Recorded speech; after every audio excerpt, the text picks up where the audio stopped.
So get ready for one of the most amazing sights in chess, which is an octopus knight planted on d3. Vishy here, he's playing with black, Duda with white. Let's check out this awesome game. So Duda kicks off with c4, the English. By the way, Vishy already beat Duda once in this tournament, so Duda's looking for revenge, right?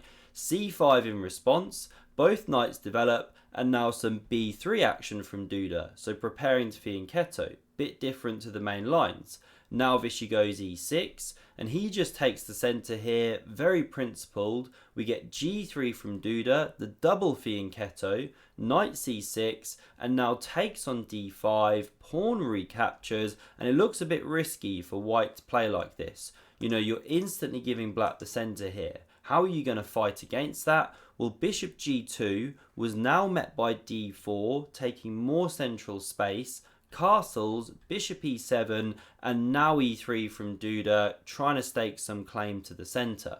Now, how does Vishy respond? Well, with the best move of castles. You don't actually want to be kicking on with that pawn here because you open up this bishop and you also give this knight some more development options, you know, for example, to c3.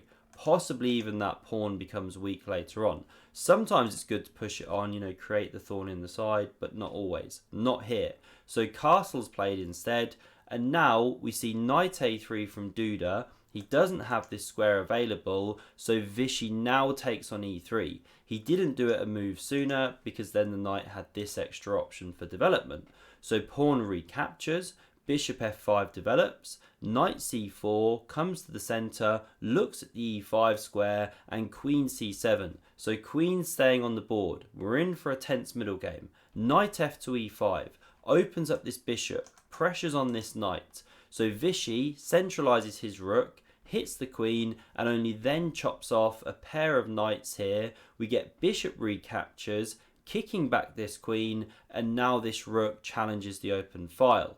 So what's Vishy to do? How is he going to start trying to combating this dangerous bishop pair? Well, he starts here with bishop to g4.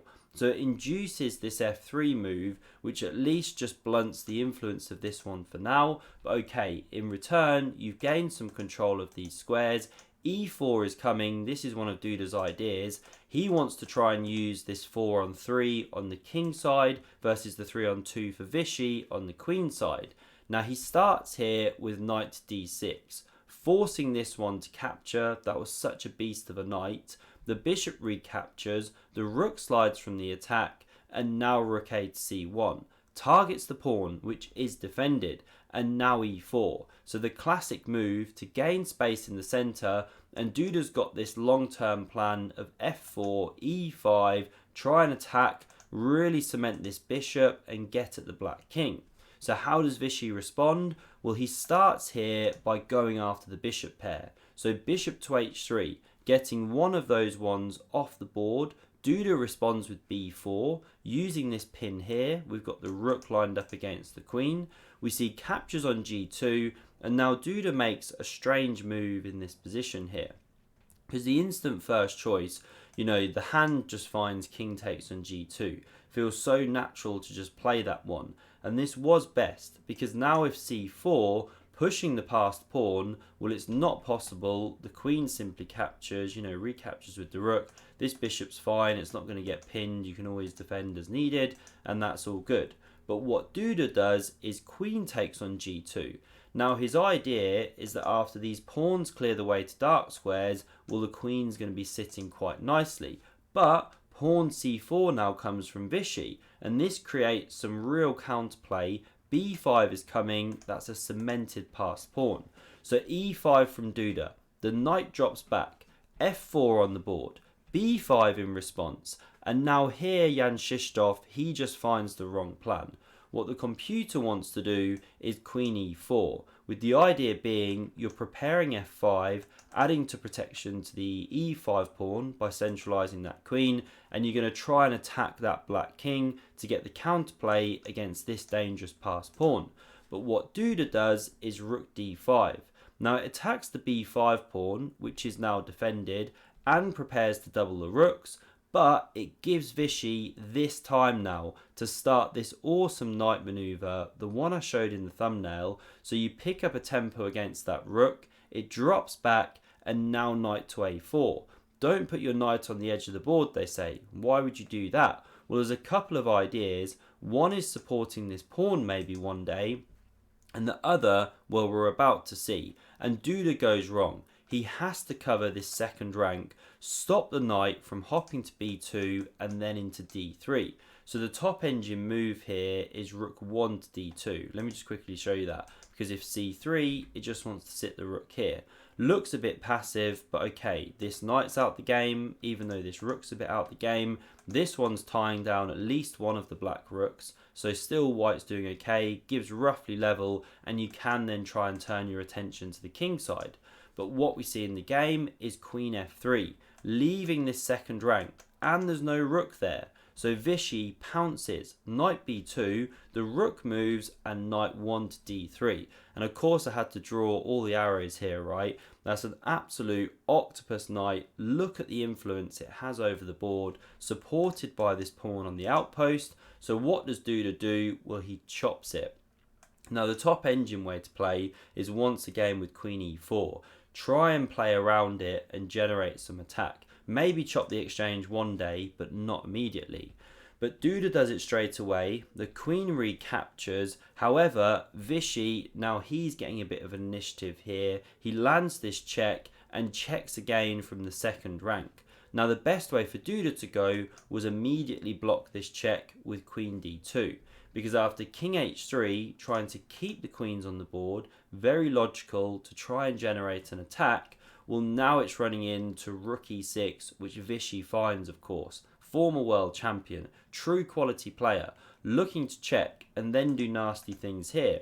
So queen d2 has to be played, interrupting the influence of the queen. We see check, the king goes, captures, rook takes, and now pawn to f5.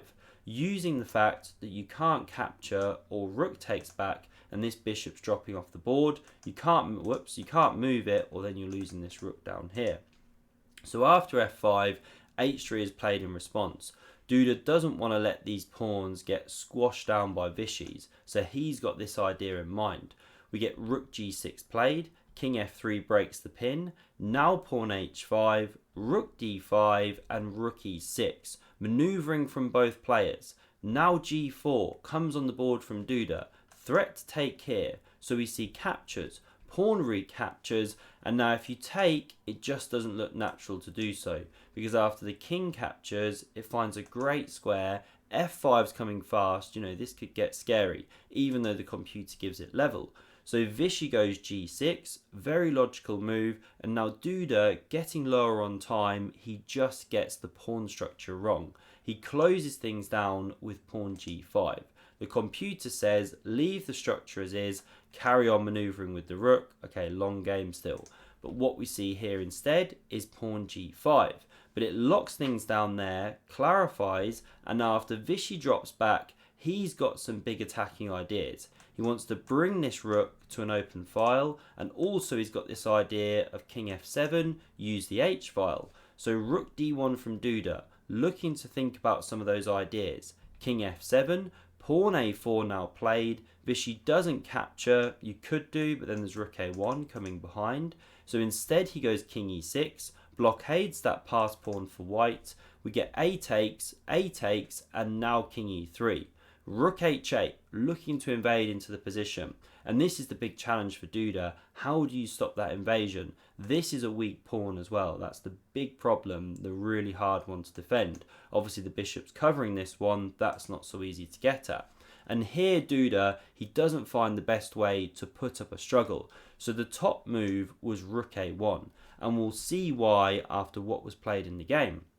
Because after king d4, looking to go king c5, round up this pawn, well, Vishy here, he stops that idea, and there's a threat to go rook c4 check. The bishop blocks, but now the second rook switches back to the open file, checks, and because you lined up this rook and king, this is why rook a1 was better than king d4, well, now you have to block again with the bishop. allowing this one to invade. With check, the king goes and bang, rook h8. The second invasion is coming. This is now really bad. You know, the forces are in behind the enemy walls, so to speak, right? So bishop c5 played, looking to get counterplay with the rook on the d file. Now we see check, king f2. The pawn drops with check. By the way, where are we? No, not here, sorry. Later on, there's a mate threat if you step up the board. Not in that position. King g2 played. The rook slides to b3, keeping that king cut. Rook d6 check. Does give this pawn, but goes for counterplay here. Duda's going to try and run this g-pawn. We get rook g4 check. King f2. King f2, f4, now rook g8 looking to run the pawn, rook b2 check, right, sorry, I finally found my line. Now if you step up the board to f3, this is where you get simply checkmated in one move with rook g3 check. Not always easy to follow all the lines, right? But king f1 was played instead, coming to the back rank, and rook h4 finished the game on the spot. Here Duda resigned. Why? Well, the pieces are just way too strong. Mate is threatened. If you go king g1 to stop that, then there's different winning ideas. One is to just march the king in. It's too powerful. But even pushing this pawn is the absolute strongest. It's just too deadly in combination with the rooks. So one sample line was check like this. Yes, you can come back with the bishop to hit the rook, try and save around the king, but all of these pieces now just flood into the attack. The king comes. You can even pick up a second pawn here on b4, start running the b pawn. Sometimes you're getting mated, sometimes you're just picking up all the pawns and then running a second piece. Different lines, right? Won't go really deep. The game's just completely lost. Look at all these miserable pieces just hemmed in. Black still an exchange up. So this was the final position. Duda has now lost to Vishy twice in this tournament, 53 years old, incredible Vishy Anand. If you want to see another amazing game, check out the video on screen. Do subscribe to never miss a future video, and thanks very much for watching. See you soon.